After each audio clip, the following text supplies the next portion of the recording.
So Danny Brown followed me back on Twitter at some point, and I just sent him like this cold DM. I was like, hey, I'll do the pitch for you.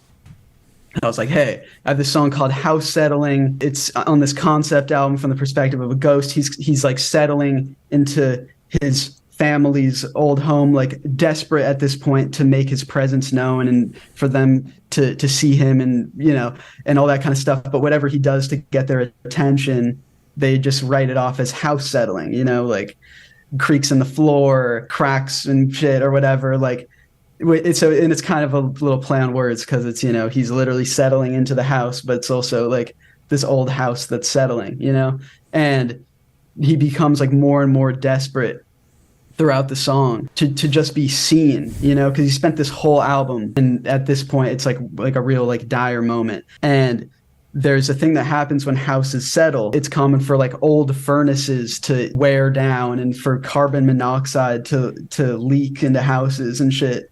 Like carbon monoxide leaks are a common symptom of houses when they're settling, and carbon monoxide leaks are also a very common cause of ghost sightings. You know, like people hallucinate and think that their houses are haunted, and so the character kind of decides like, oh, I will like cause pain to these people, but I want so desperately to be seen, like I'm gonna like leak carbon monoxide into this home, you know.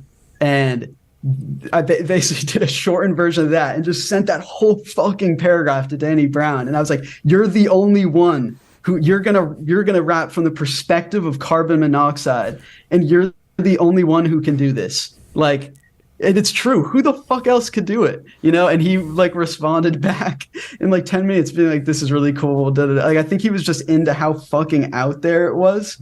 And just like, it's a very ambitious fucking, it's like a whole movie. Like Right. that song. And so that's what he does. So I sent that, and then he was really into it, and he's been super supportive, which is amazing because he's like one of the goats.